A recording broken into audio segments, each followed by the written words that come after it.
Well, hi there, food friends. It's Kevin, Hey, I'm Ralph. I'm behind the camera. and welcome to Cavalcade of Food. Did you ever hear the saying, the proof is in the pudding? Well, we're going to put that to the test. We're going to really find out. Today we're making a baked rice pudding, Ralph. Yummy. So, rice pudding, there's always a couple ways, like so many dishes, of approaching it. And there's a rice pudding that you can make. I don't think we've done it, Ralph, for Cavalcade, but you cook it on top of the stove, right? Mm-hmm. And that's where the rice actually cooks in the milk and that. Baked rice pudding, we're going to obviously bake it in the oven, but this is a way to use leftover rice. So the rice is already cooked, okay? Unlike, say, a stovetop rice pudding where you're starting with a raw rice. So this is probably like an old recipe or something that different cultures have, as you said, as a way of using up leftovers. Yes, and of course rice pudding we love. We often get it at our neighborhood Greek restaurants. Sometimes it's offered for dessert. I remember my grandmother, my mom's mom, who was Maltese, and she would make rice pudding a lot. So it's something that kind of it goes across different cultures. But it's as wonderful as it is. It's unfortunately not something you see as much as you used to. No, it's definitely not. I would say rice pudding probably is not in the top 10 desserts anymore, but I think because rice is something that is used in so many cultures, it's natural that you would have a use for the rice, to turn it into something sweet. So that's what we're going to do. So here's what I've got. We're going to basically put everything together and put it in a casserole dish and into a water bath and bake it in the oven, because, Ralph, it seems like we come back to this a lot on this channel. Milk and eggs, custard. So those are two of the ingredients in the rice pudding. The elements of life in my book. There you go. I love that custardy, warm, kind of homey flavor of eggs and milk, and sometimes a little nutmeg. And so in this case, Ralph, the milk we're going to start with, I've got over here, and this starts with scalded milk. Okay, so you know what scalded milk is? Is that like when you yell at it for a long time?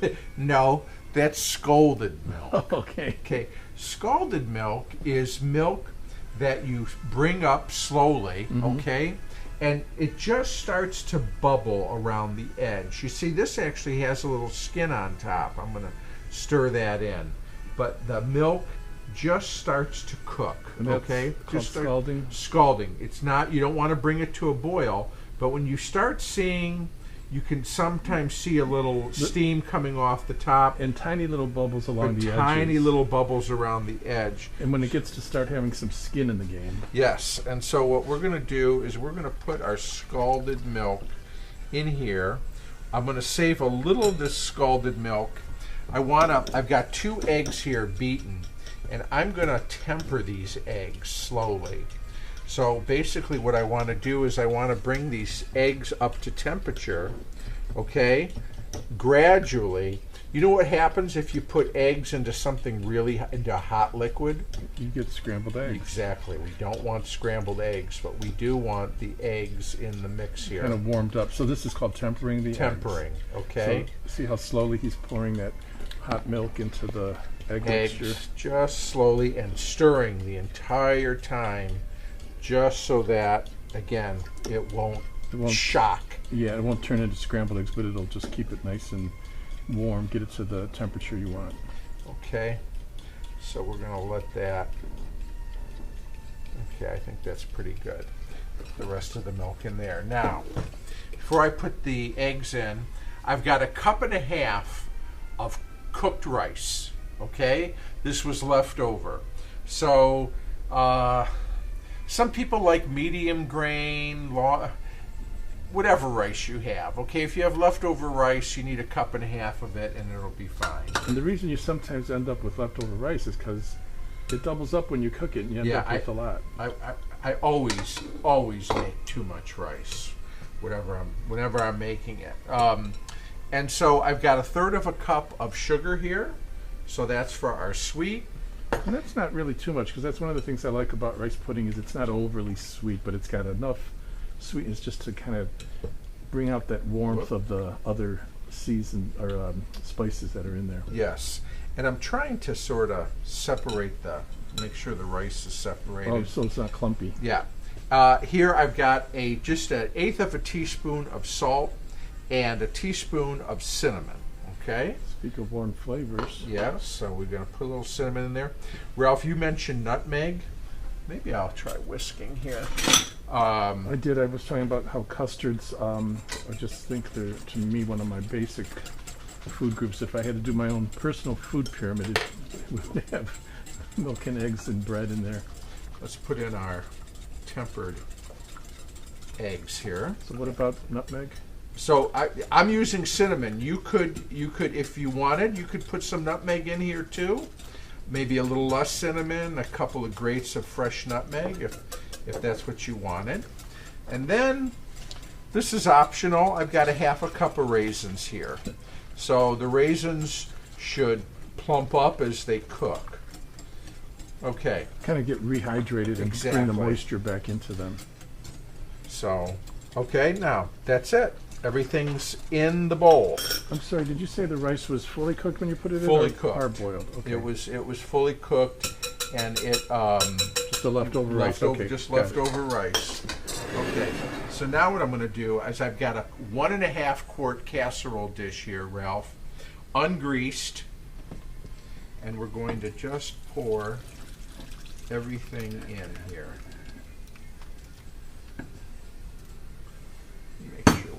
All. So sometimes when you go to these old-fashioned diners or Greek restaurants, they're already made in advance in a cup. Well, they may probably, it depends if they make it on the stove. Oh, shucks, I forgot. I was going to say, what about the vanilla? Because we were talking about the warm flavors.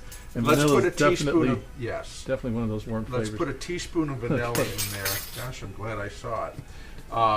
But you were saying about the sometimes when you find it in a cup at a restaurant, is it made separately in the cup? Well, I don't know. It depends how the restaurant does it, because once this bakes, you can put it. You can transfer it into a cup and let it cool, and you know what I mean, to serve it individually like this. Whatever's easiest. The pudding that you cook on the stovetop, generally you cook it, and as it cools, it thickens up.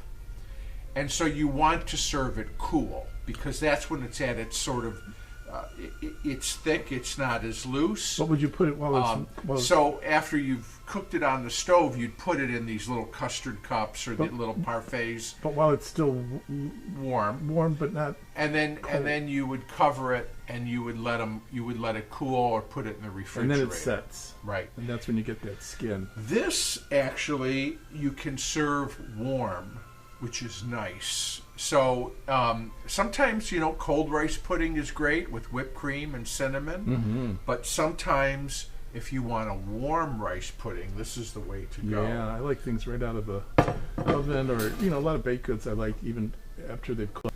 Quick seconds. So what I'm doing, Ralph, is I'm putting the 1.5 quart casserole in a 9x13 baking dish. Okay? And then I've got some hot water here, and we're going to put that, this is a water bath. See, it's steaming. We're going to put that in. Yeah, you don't want to do this with cold water. You want to have hot water to start with, because you're going into a hot oven, which is at 350 degrees, by the way. So the reason for the bath is to...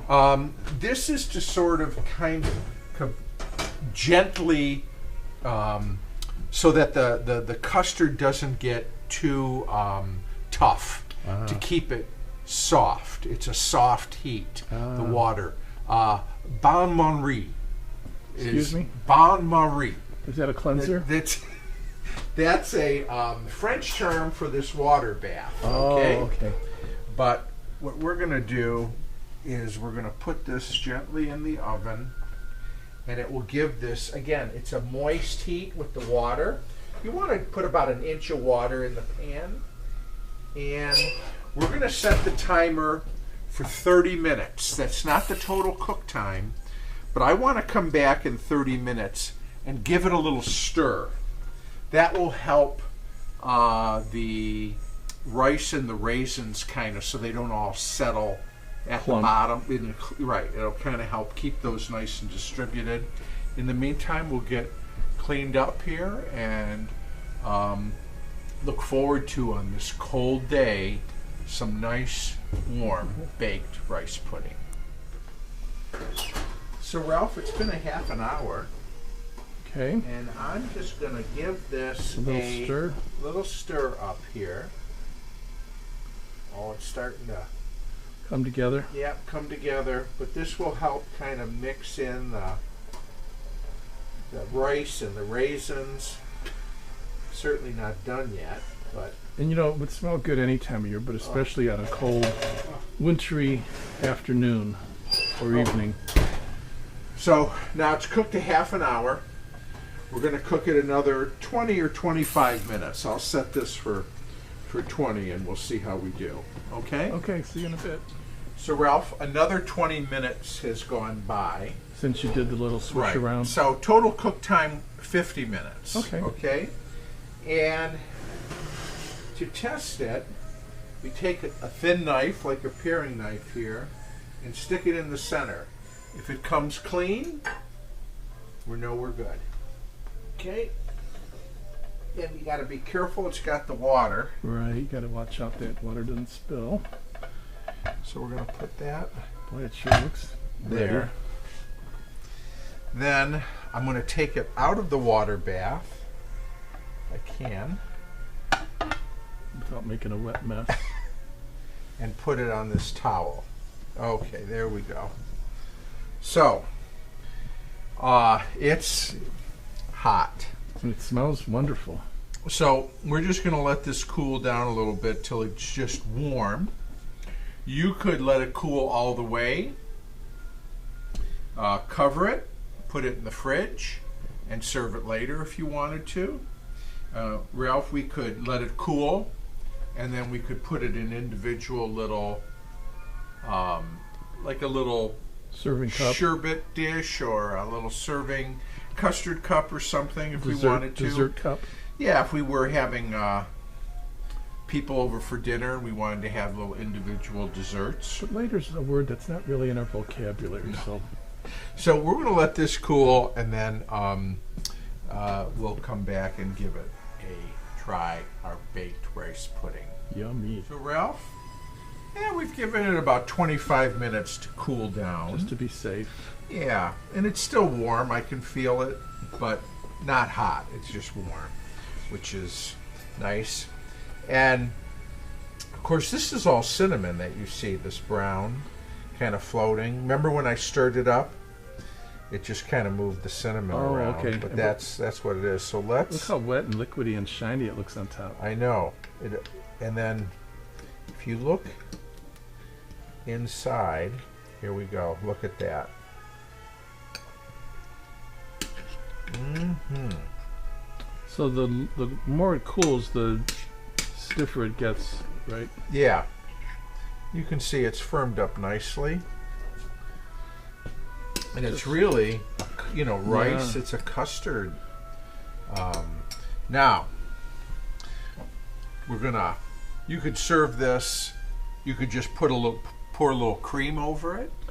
Ice cream, milk. Whipped cream, milk. We're going to do it a little bit like more that. like the old diner style. Exactly. Because the proof is in the pudding. It's got some cinnamon in it, but you know what? We like even more. And there it is. Mm-hmm. Oh, the proof is in the pudding, so let's find out. if it is in fact tasty and delicious. Not too hot? Perfect temperature, nice and warm. You taste the rice, which you should. You get the you definitely can taste the custard. The raisins are plump and soft. And of course the whipped cream is great with it. Really comes together nice. This is so old-fashioned and heartwarming on a cold wintry night. Someone want to try? Yeah, go ahead and put me a little on there. You want? I'm gonna get you. Hold on. There you go. There's the whole McGill. Mmm. Right? Yeah. Yeah. Yeah. That brings back memories. And see how that whipped cream's just melting? Yeah, there's something about that rice too that just, because it's soft. Soft, but not savory, but not sweet, and it just adds a nice texture to it. I'm gonna be ready for old age eating all these soft foods. Yeah, yeah.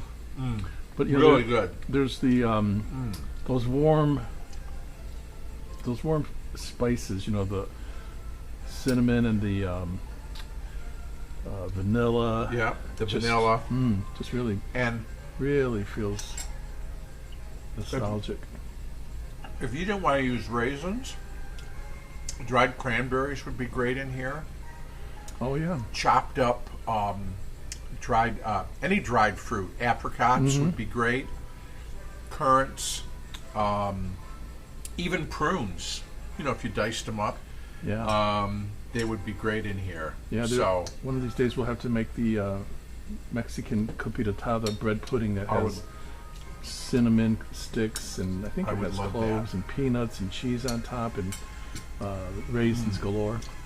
Have it with a cup of coffee or a cup of tea. And you'll be the hit of your home and hearth. Well, thank you. Oh, you know what? We want to tell our friends, Ralph, that we're now doing a Cavalcade of Food podcast. How do you get to it? Well, you can subscribe to it on Spotify or iTunes, and we're going to try to do one every week if time permits. And we just recorded one. I don't know if it's up yet, but it's about rice pudding and pudding in general.